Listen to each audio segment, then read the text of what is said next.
ब्रह्मा विष्णु महेश अजर अमर नहीं है, इनका भी आविर्भाव अर्थात जन्म, तिरोभाव अर्थात मृत्यु होती है। गीता में अर्जुन को स्वयं भगवान कह रहे हैं कि उस परमेश्वर की शरण में जा, उसके लिए उन संतों के पास जा जो तत्वदर्शी हों। इसी प्रकार हजरत मोहम्मद को उनके अल्लाह कह रहे हैं, कोई और पूर्ण परमात्मा है, उसे पाने के लिए उन तत्वदर्शी संत की तलाश कर। वह प्रभु कौन है, यह जानने के लिए अवश्य सुने जगत गुरु तत्वदर्शी संत रामपाल जी महाराज के अमृत वचन। सत और अर्जुन भी देख रहा है 11वें अध्याय के 21वें श्लोक में कि आप तो इन देवताओं को भी खा रहे हो। देवताओं में ब्रह्मा विष्णु महेश भी साथ ही होते हैं, और इन ऋषियों को भी खा रहे हो, इन सिद्धों को भी खा रहे हो जो आप ही के गुणगान सुन अच्छे स्तोत्रों के माध्यम से मंगल हो बख्श दो ऐसी रट लगा रहे हैं। तो वो कहता है वो काल है ये, उसको 1 लाख जीव खाने का सराप लगा हुआ है, साप लगा है। वो उन सूक्ष्म शरीर के अंदर जो सारे जीवन में ये प्राणी ग्रहण करता है, जैसे खट्टा मीठा खा के, और आप देखते हो व्यसन करने को ज्यादा दिल चाहता, मन चाहता है। मन ये काल है, काल का ही ये समझो नाना रूप बनकर के ये काल ही हमारे अंदर मन रूप में विद्यमान रहता है। और ये बीड़ी, शराब, मांस, तंबाकू, चरस और ये नाना प्रकार के और कबाड़, मीठे खट्टे पदार्थ बना के खाना, ये मन की ही खुराक, मन की ही चाह है। और इससे जो हमारे अंदर शरीर के अंदर सूक्ष्म शरीर में जो नाना प्रकार की वासनाएं डिपॉजिट होती हैं, उनको तपतशिला एक बहुत गर्म टुकड़ी है पत्थर की, बहुत अच्छी बनाई हुई है, और वह सबसे प्रज्वलित रहती है, गर्म रहती है, बहुत हॉट होती है। उसके ऊपर 1 लाख प्राणियों को डाल देता है, जो यहां से इस स्थूल शरीर को छोड़कर चले जाते हैं, जिसको हम कहते हैं वो मर गया। और वहां फिर वो उस तपतशिला के ऊपर ऐसे भूनते हैं, ऐसे चटक मटक होते हैं जैसे बुगड़े बुनिया करें, खील भूनते हैं, ऐसे वो प्राणी वहां उछल उछल के गिरते हैं, फिर ऊपर फिर गिरते हैं, फिर उथल पुथल के उनका पूरा गंध निकाल लेता है। फिर ये अचेत हो जाते हैं प्राणी उस पीड़ा के कारण। उस कुछ समय के उपरांत उसका सीमित समय है, उसके बाद वो वहां से ऊपर आकाश में उड़ा दिए जाते हैं। रास्ते में ये फिर कुछ होश में आ जाते हैं और फिर धर्मराज के पास जाकर के अपने भविष्य के बारे में जानकारी प्राप्त करते हैं कि अब मुझे कहाँ जाना है, गधा बनना है, कुत्ता बनना है, सूअर बनना है, या कहीं मनुष्य का शरीर भी अभी शेष रहता है। तो ये कहते हैं इस काल ने एक सुनियोजित जाल बना रखा है। इसको पूर्ण परमात्मा कबीर बंदी छोड़ने आके समझाया है। क्या बताते हैं कि बेटा जाया खुशी हुई, बहुत बजाए थाल, ये तो आवन जावन लगा हुआ है जो कीड़ी का नाल। चींटियों का आपने देखा होगा, लाइन लग जाती है, उसमें कई हजारों की संख्या में इधर भाग रही हैं, कई हजारों की संख्या में वापस आ रही हैं। परमात्मा अपनी अमृतवाणी के माध्यम से हमें ये समझाते हैं कि यहाँ इन प्राणियों का आना और जाना, यानी मृत्यु और जीवन, इस कीड़ी के नाल की तरह प्रतिदिन जारी रहता है, चलता रहता है।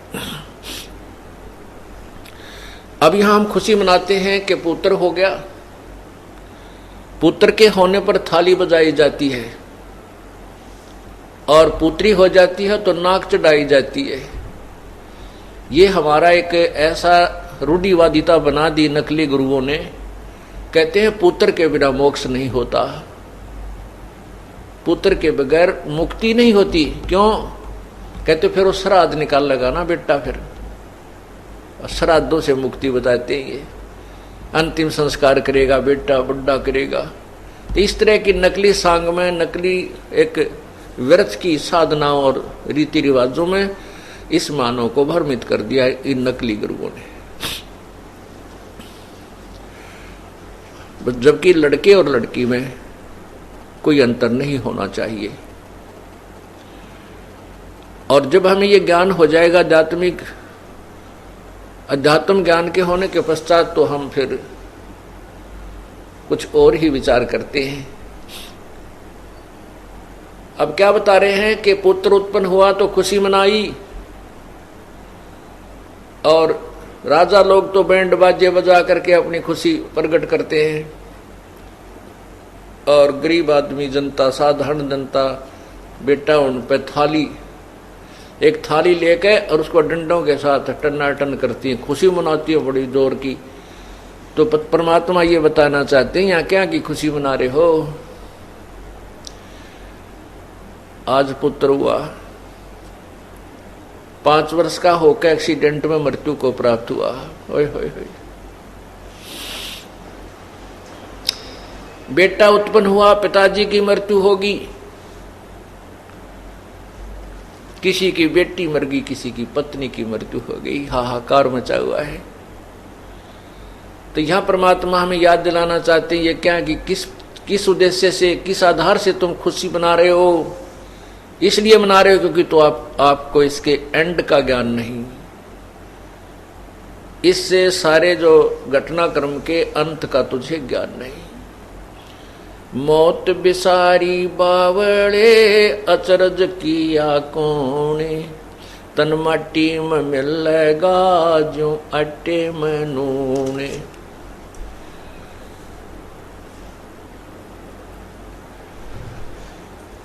प्रसंग प्रारंभ हुआ है कि ये 3 लोक, ये 21 ब्रह्मांड, ये सभी काल भगवान ब्रह्म ज्योति निरंजन की जेल है। इस कारागार में हम बंद हैं, इससे बाहर हम नहीं जा सकते। ये खुली जेल है, ओपन जेल है। इसमें काफी अच्छी व्यवस्था इसने की हुई है और इसको हम अपना घर मान बैठे हैं। हमारा ये घर नहीं है। इसको समझाने के लिए परमात्मा हमें क्या बताते हैं कि यहां पर तो जन्म और मृत्यु सदा बनी रहेगी। जैसे पवित्र गीता जी अध्याय नंबर 2 के श्लोक 12 में गीता ज्ञान दाता स्वयं कहता है कि अर्जुन, तेरे ये नहीं है कि तू, मैं और ये सामने सैनिक खड़े हैं जो युद्ध के लिए तैयार हैं, ये ना जान के हम अभी वर्तमान में ही सब हैं, उत्पन्न है। नहीं, हम पहले भी थे, आप और हम पहले भी थे और आगे भी रहेंगे। गीता जी के अध्याय नंबर 4 के श्लोक 5 में कहा है गीता ज्ञानदाता ने कि अर्जुन, तेरे और मेरे बहुत जन्म हो चुके हैं, तू नहीं जानता, मैं जानता हूं। गीता जी के अध्याय नंबर 4 के श्लोक 9 में फिर कहा है,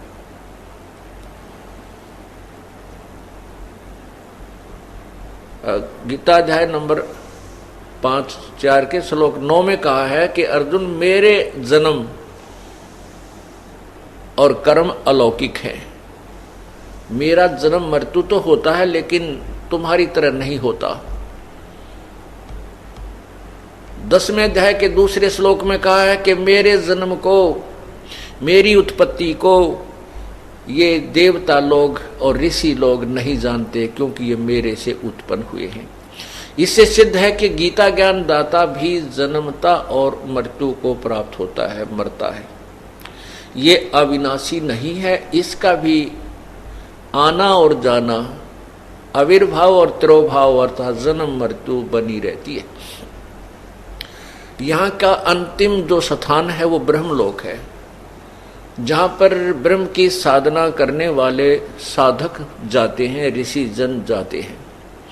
गीता जी के अध्याय नंबर 8 के श्लोक 16 में स्पष्ट किया है कि ब्रह्मलोक पर्यंत, ब्रह्मलोक तक भी यह सभी लोग नाशवान हैं। इनमें भी गए हुए प्राणियों की जन्म मृत्यु होती है। अपने पुण्यों को समाप्त करके वहां ऊपर के लोकों में ये फिर पुण्य मृत्यु को प्राप्त होकर इस मृत लोक में आते हैं। नाना प्रकार की प्राणियों की योनियों में कष्ट भी उठाते हैं। इसलिए गीता ज्ञानदाता ने कहा कि यदि तुझे पूर्ण मोक्ष चाहिए तो तत्वदर्शी संतों की खोज कर, उसके पश्चात जैसे वो संत बताएं उसी प्रकार अपना भक्ति कर्म करके जन्म मृत्यु से छुटकारा पाइए।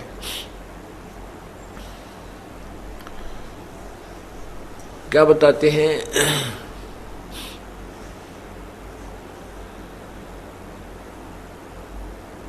पतझड़ आवत देखे कर बन रोवे मन माही, जो ऊंची टहनी डा पात थे इब पीले हो जाही। जैसे बसंत ऋतु प्रारंभ होते ही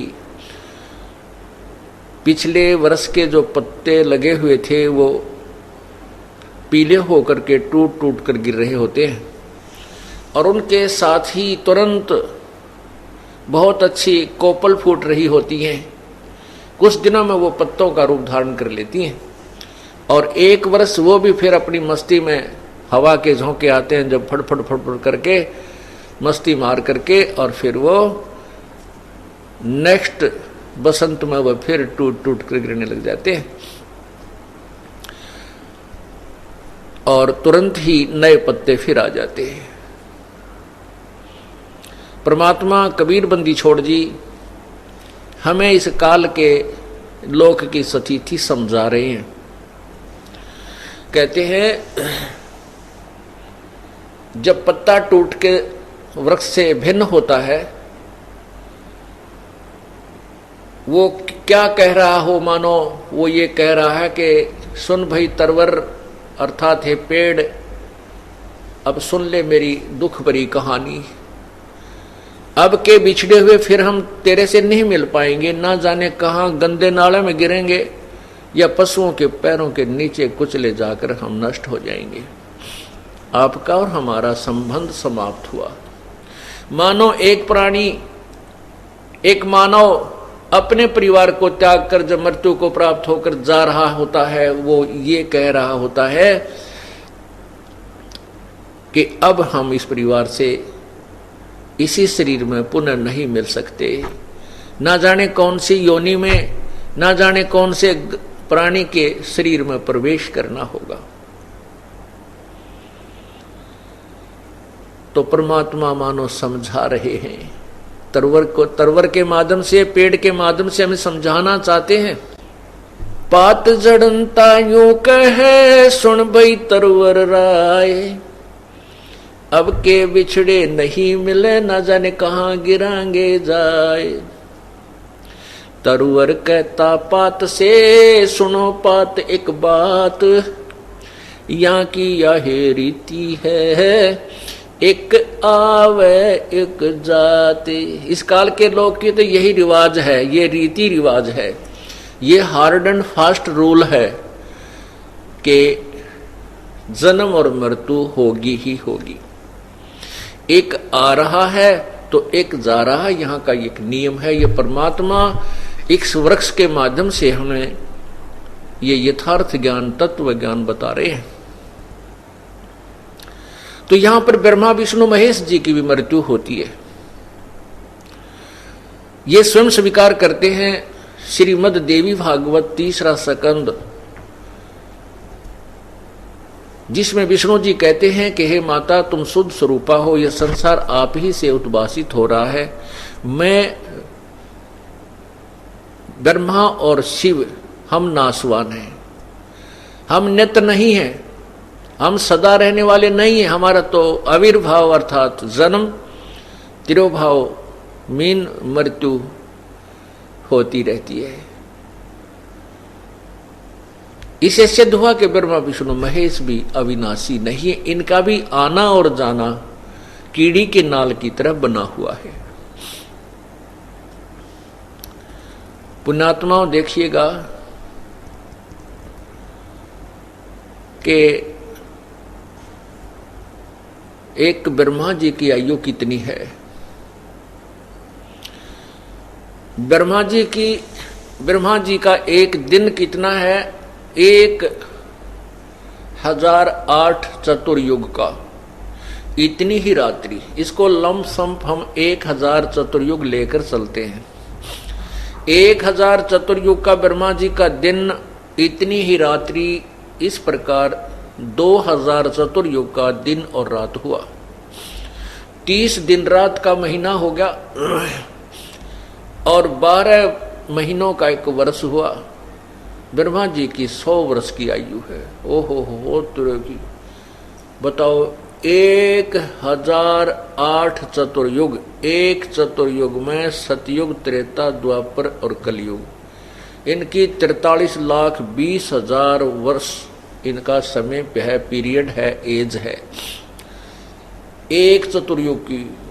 और फिर 1008 चतुर्युग का दिन, फिर इतनी रात है, और फिर 30 दिन का रात का महीना।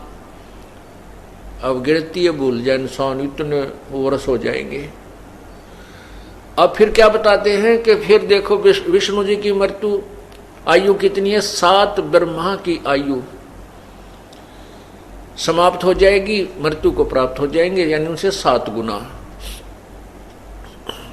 और विष्णु जी से 7 गुना शिव जी की, शंकर भगवान की, जो काल भगवान का तृतीय पुत्र है, तीसरे नंबर का, जो तमोगुण है, तमोगुण प्रद जिसको कहते हैं सतयुग विष्णु जी, सतगुण विष्णु जी, रजगुण ब्रह्मा जी और तमगुण शिव जी, ये 3 पुत्र हैं ज्योति निरंजन काल के। तो क्या बताते हैं कि विष्णु जी से 7 गुना शिव जी की आयु, और फिर भी मृत्यु। ओए होए, एती उम्र बुलंद मरेगा अंतरे, कोई सतगुरु लगे न कान न भेंटे वो संतरे। इतनी लंबी उम्र भी तेरी हो जाएगी तो भी अंत में मृत्यु होगी ही होगी, मृत्यु को प्राप्त होगा। इसका कारण क्या है कि इतनी लंबी आयु होकर भी क्यों मर रहे हो? क्योंकि तुमको कोई सतगुरु नहीं मिले। सतगुरु मिले तो इच्छा मेटे, पल पद मिल पदे समाना, चल हंसा उस लोक पठाऊं जो आदि अमर अस्थाना। 4 मुक्ति जा चंपी करती माया होरी दासी, दास गरीब अभय पद पर से वो मिले राम अविनाशी। ब्रह्मा विष्णु महेश की मृत्यु और इनके पिता काल ब्रह्म की मृत्यु। स्वयं कहता है कि मेरे भी जन्म मृत्यु होती है, लेकिन मेरे और जन्म अलौकिक हैं। वो अलौकिक कैसे हैं, वो एक अलग कहानी है, लंबा विस्तृत ज्ञान वो अलग से बनता है, इसका बहुत गहन विषय है ये। वो क्या होता है कि 70,000 जब शिव मर जाते हैं, 70,000 शिव, ये काल का पुत्र जो सबसे लंबी आयु युक्त है, तब एक ब्रह्मांड का विनाश हो जाता है। इसमें केवल बाहरली बाउंड्री रह जाती है, इसमें और कुछ शेष नहीं रहता, ना पृथ्वी रहती, ना या चांद सितारे रहते। और फिर ये क्या करता है, ये काल भी जो अपना शरीर, इसको ये स्वयं अपना शरीर धारण करता है, इस शरीर को छोड़ देता है। ये फिर इस सभी प्राणियों को दूसरे ब्रह्मांड में ले जाता है। 21 ब्रह्मांड है इसके। तो वो जो एक काल की मृत्यु हुई, 70,000 शिव मर जाने के उपरांत जो काल की एक मृत्यु हुई, काल मर्या, तो वो एक युग है परब्रह्म का, अक्षर पुरुष का। ये क्षर पुरुष है काल, अक्षर पुरुष का एक युग हुआ। अब विचार कीजिए, अब परब्रह्म की मृत्यु समझाते हैं आपको। अब एक युग हो गया, जब 70,000 शिव मर गए तो काल मर गया। काल की एक बार एक ब्रह्मांड का नाश होता है और काल की मृत्यु होती है, तो एक युग हुआ परब्रह्म का। ऐसे ऐसे 1000 युग की परब्रह्म का दिन है, इतनी ही रात्रि है। और ऐसे ही फिर 1000 युग का दिन, 1000 युग की रात्रि। नोट चतुर्युग, ये ध्यान रखना। इसमें चतुर्युग नहीं है, इसमें केवल युग है। जो गीता जी के अध्याय नंबर 8 के 17 में लिखा है कि जो ब्रह्मण यानी परब्रह्म का एक दिन 1000 युग का है, इतनी ही रात्रि होती है। और उसी रात्रि के समय ये सब ब्रह्म के 21 ब्रह्मांडों का सभी प्राणी नष्ट हो जाते हैं और इनको फिर परब्रह्म के लोक में रख दिया जाता है। तो वो 1000 युग का परब्रह्म का दिन, इतनी ही रात्रि। 2000 युग के, नोट चतुर्युग, 2000 युग के दिन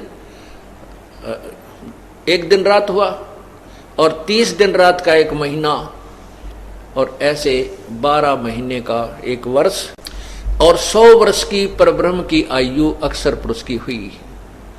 पुण्यात्मा, आप बहुत विचारवान हो। आज बेटे और बेटियां एजुकेटेड हैं, माइंडेड हैं। ये जो एजुकेशन आपको मिल रही है, ये आपके काम आने की है। और जो अक्षर ज्ञान आपने ग्रहण किया वो भी अच्छी बात है, क्योंकि वो अब इस तत्व ज्ञान के समझने में सहयोग देगा आपको। और ये आपको तत्व ज्ञान जो है ये समझना बहुत आसान भी हो जाएगा, क्योंकि गुरु के बिना ज्ञान समझ में नहीं आता। टीचर की इसलिए आवश्यकता होती है कि वो सब सदग्रंथों को पढ़कर अध्ययन करके फिर विद्यार्थियों को बहुत ही सिंपल वे से, बहुत ही साधारण तरीके से समझाता है, जिससे वो शीघ्र ग्रहण कर लेते हैं। इसलिए बताया है कि गुरु बिन काहू न पाया ज्ञाना, जो थोथा वो छड़े किसाना। 8वें अध्याय, गीता जी के 8वें अध्याय के 70वें श्लोक में कहा है कि वो ब्रह्मण यानी परब्रह्म का जो एक दिन है वो 1000 चतुर्युग का है, 1000 युग का है, चतुर्युग का नहीं है।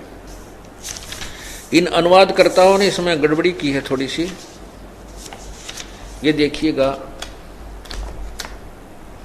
गीता जी, ये श्रीमद् भगवत गीता, गीता प्रेस गोरखपुर से प्रकाशित है, और 8वां अध्याय देखिएगा। इसमें ये 16वां श्लोक देखें। हे अर्जुन, ब्रह्मलोक पर्यंत सब लोग पुनर्वर्ती में हैं, परंतु मुझको प्राप्त होकर पुनर्जन्म नहीं होता। इसका इन्होंने अर्थ गलत किया है। हिंदी देखिएगा।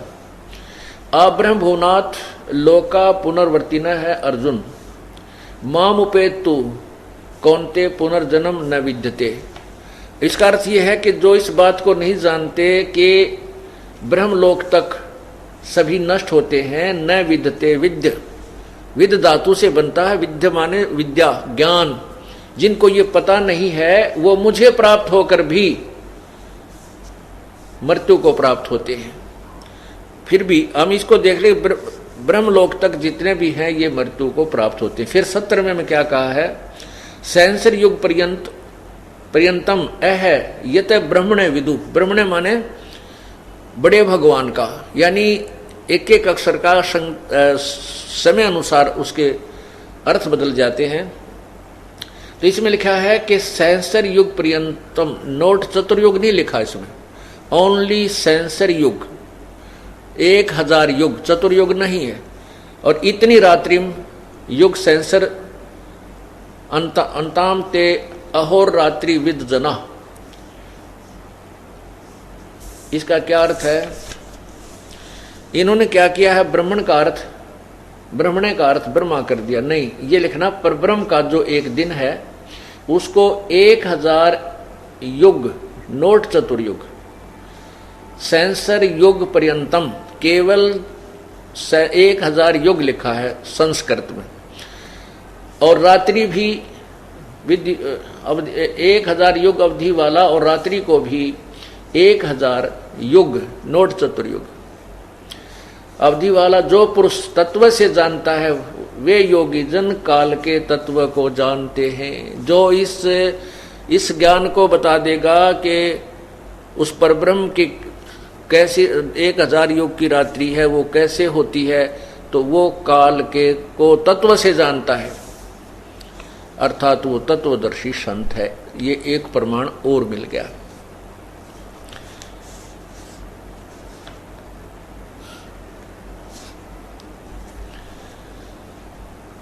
अब देखो क्लियर हुई कहानी, ये कंसेप्ट तो क्लियर हो गया कि ब्रह्मा और विष्णु महेश ये भी नासवान है, इनकी जन्म मृत्यु होती है। और इनके पूज्य पिताजी ब्रह्म अर्थात ज्योति निरंजन, ये भी जन्म मृत्यु के अंदर है, इसकी भी मृत्यु होती है। उसके बाद जो परब्रह्म है ये भी, इसका भी अंत होता है, इसकी भी मृत्यु होती है। लेकिन वो पूर्ण परमात्मा, ओह, वो सभी प्राणियों के नष्ट होने पर भी कभी नष्ट नहीं होता, उसकी कभी मृत्यु नहीं होती। इसका भी ज्ञान अपनी पवित्र गीता जी दे रही है। अब आपने 8वें अध्याय का 17वां श्लोक सुना, 18, 19, 20, 21, 22, इसमें ये कति क्लियर हो जाएगा इन तीनों परमात्माओं की स्थिति। अब देखिए 8वें अध्याय का 18वां श्लोक, गीता जी अध्याय नंबर 8, और यहां देखिएगा श्लोक 18, 17 आपने पढ़ लिया। संपूर्ण चराचर भूतगण ब्रह्मा के दिन के प्रवेश काल में, ये ब्रह्मा नहीं, ये वो परब्रह्म प्रवेश काल में अव्यक्त से अर्थात परब्रह्म के सूक्ष्म शरीर से उत्पन्न होते। अव्यक्तात माने वो अव्यक्त जो दिखाई नहीं देता उत्पन्न होते हैं।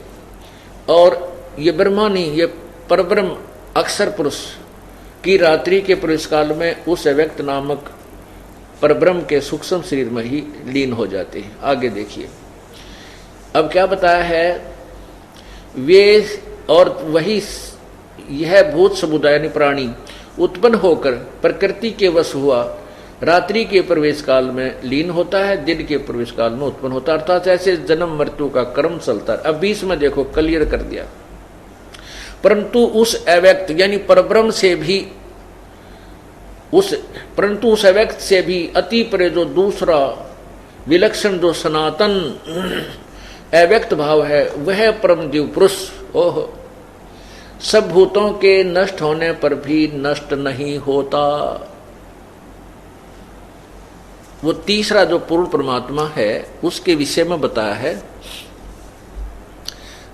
एक अव्यक्त तो गीता ज्ञान दाता स्वयं के लिए कह रहा है 7वें अध्याय के 24वें श्लोक में कि मैं अव्यक्त हूं। अव्यक्त का अर्थ होता है जो वस्तु विद्यमान हो और हमें दिखाई ना दे। जैसे बादल सूर्य के सामने छा जाते हैं तो उस समय सूर्य अव्यक्त होता है, अदृश्य होता है, लेकिन उसकी स्थिति बरकरार रहती है, वो साकार रूप में बादलों से परे चमक रहा होता है।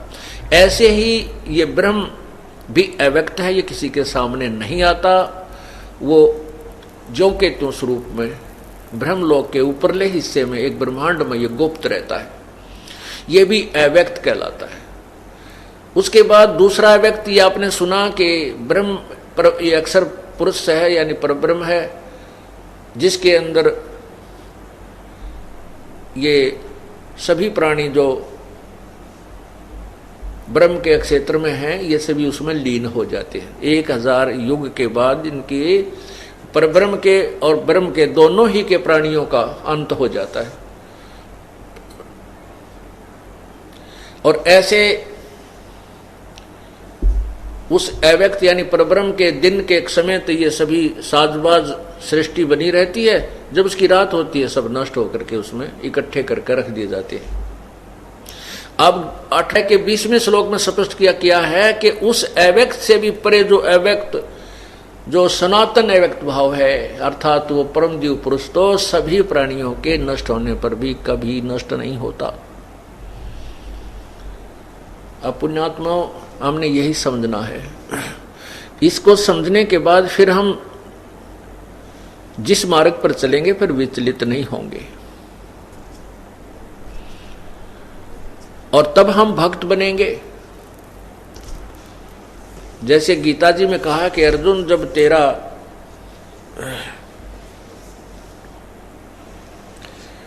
नाना प्रकार के भ्रमित करने वाले विचारों से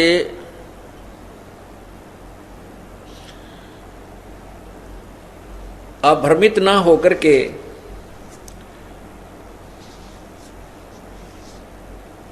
और एक तत्व ज्ञान पर आधारित हो जाओगे, तब तो तू योगी बनेगा, तब तो तू भक्त बनेगा। ये देखिएगा, गीता अध्याय नंबर 2 के श्लोक 53 में स्पष्ट किया है कि अर्जुन जब तेरा मन नाना प्रकार के भ्रमित करने वाले विचारों से हटकर एक तत्व ज्ञान पर तो आश्रित हो जाएगा, तब तू योगी होगा, तब तो भक्ति करने के योग्य बनेगा, तू भक्त बनेगा। अब आप भक्ति अवश्य कर रहे हो, लेकिन यथार्थ ज्ञान ना होने से, साधना शास्त्रों को ना होने से आप भक्त नहीं हो, भक्ति करते हुए भी भक्त नहीं हो। अब देखिएगा वही गीता जी, श्रीमद् भगवत गीता अध्याय नंबर 2 और श्लोक नंबर 53 देखिएगा, 53। इसमें क्या है कि भांति भांति के वचनों को सुनने से विचलित हुई तेरी बुद्धि जब परमात्मा में अचल स्थिर ठहर जाएगी, तब योग को प्राप्त हो जाएगा, अर्थात तेरा परमात्मा से नित्य संयोग हो जाएगा। योगम यानी अभी इन्होंने ना अपने हिसाब से इसका अनुवाद किया है, योगम अवाप्यसी यानी भक्ति को प्राप्त होगा जब तेरी भक्ति में रुचि बनेगी, तब तू भक्त बनेगा, योगी बनेगा। और कल आपने विष्णु पुराण में पढ़ा अध्याय 15 तृतीय अंश, उसमें क्या लिखा है कि जो श्राद्ध के विषय में ब्राह्मणों, एक ब्राह्मण जमाते हैं अपने यहाँ श्राद्ध निकालने जब, और परमात्मा कहते हैं कि ऐसे ऐसे 1000 ब्राह्मणों के सामने एक योगी, योगी अर्थात तत्व ज्ञान युक्त साधक को भोजन करा दिया जाए, अर्थात उनके सामने प्रवेश कर दिया जाए, तो उन 1000 ब्राह्मणों का भी कल्याण करे और तुम्हारे पितरों का भी कल्याण करे, तुम्हारे जो पूर्वज से उनका भी कल्याण करे, अर्थात वो तत्व ज्ञान से परिचित करा करके आपको यथार्थ भक्ति पर लगाएगा। उसके बारे में अब क्या बताया है कि ब्रह्मा विष्णु महेश जी और ब्रह्म परब्रह्म अक्षर पुरुष सरपुरुष ये सभी नाशवान है। इसी का प्रमाण गीता जी अध्याय नंबर 15 के श्लोक 16 और 17 में निर्णायक दिया है। 16 में कहा कि इस संसार में 2 पुरुष हैं, 2 भगवान हैं, जिसको आप आम जानते हैं, एक ब्रह्म एक परब्रह्म, एक क्षर पुरुष एक अक्षर पुरुष। इन दोनों के लोकों में प्राणी भी, जितने प्राणी हैं और ये भगवान भी, ये नाशवान है। आत्मा अमर है, ये नहीं मरती, ये तो किसी की भी नहीं मरती, गधे की भी नहीं मरती, सूअर की भी नहीं मरती। फिर बताया कि वास्तव में उत्तम पुरुष, पुरुषोत्तम, जिसको पुरुषोत्तम कहना चाहिए, सर्वश्रेष्ठ प्रभु जिसको हम कहें, वो तो इन दोनों से भी अन्य है, वो परमात्मा इति उदाहरते, उसको भगवान कहते हैं। और वही तीनों लोकों में प्रवेश करके सबका धारण पोषण करता है, वो स अवय ईश्वर है, वह अविनाशी परमात्मा है, वास्तव में वो अविनाशी है। जग सारा रोगिया रे जिन सतगुरु वैद न जाण्या, जग सारा रोगिया रे, जग सारा रोगिया रे जिन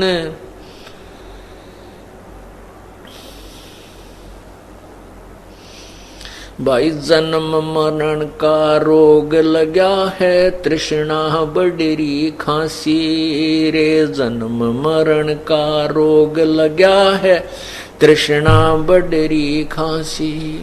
आवागवन की डोर गले में पड़ी काल की फांसी, जग सारा रोगिया रे जिन सतगुरु वैद न जाण्या, जग जग सारा रोग यारे, जिन सतगुरु वैद न जान्या जग।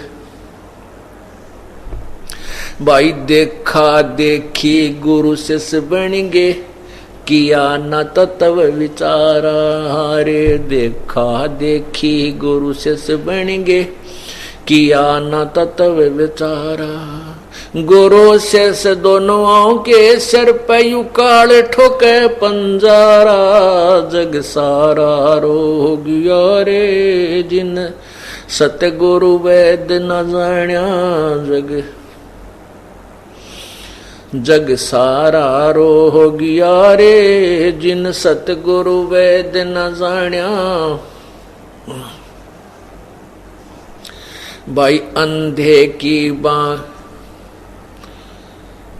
भाई सच्चा सतगुरु कोई है न पूजे, ये झूठों जगपतियासी। सच्चा सतगुरु कोई न पूजे, झूठों जगपतियासी। अंधे की बाँ गही अंधे, नय मार्ग कौन बतासी। जग सारा रोग यारे, जिन सतगुरु वैद न जान्या जग सारा रोग यारे। जग सारा रोग यारे, जिन जग सारा रोग यारे। भाई सार शब्द सर जीवन बूटी, गस गस अंग लगावे। सार शब्द सर जीवन बूटी, गस गस अंग लगावे। कहे कबीर तुम सत कर मानो, ये जन्म मरण मिट जावे। जग सारा रोग यारे, जिन सतगुरु वैद न जान्या जग सारा रोग यारे। जग सारा रोग यारे।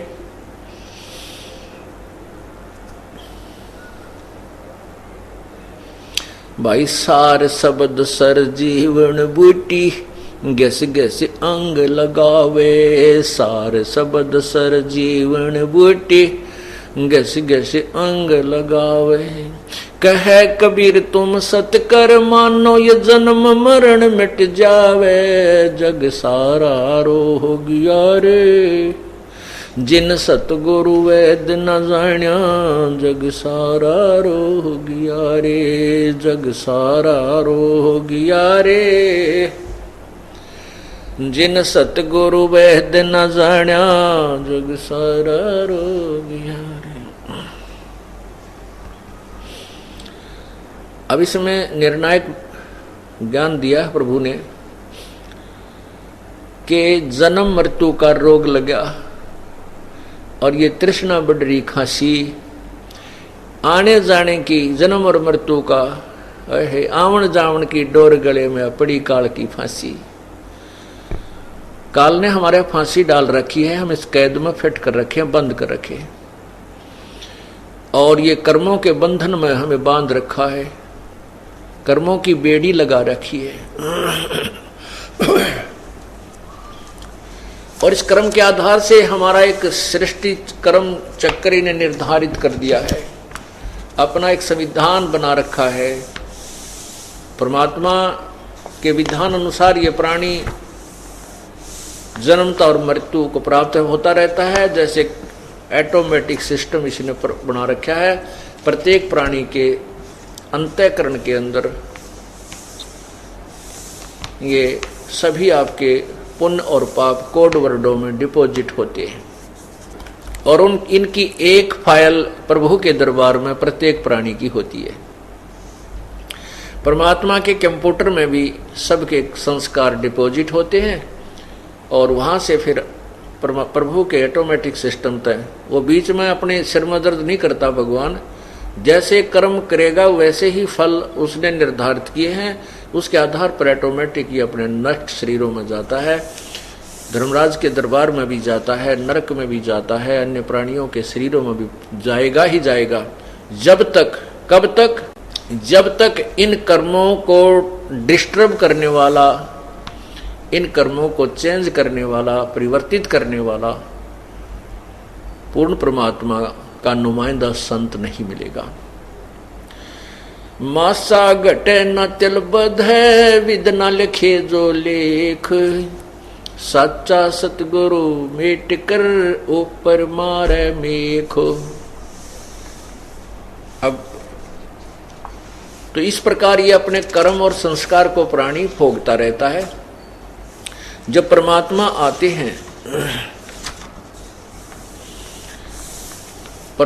आते हैं, या फिर अपने दास को फिर भेजते हैं अपनी कुछ आंशिक शक्ति। बोलो सतगुरु देव की जय। ऐसे ही आध्यात्मिक वीडियो देखने के लिए हमारे चैनल संत रामपाल जी महाराज के सत्संग को सब्सक्राइब करें। सत साहिब।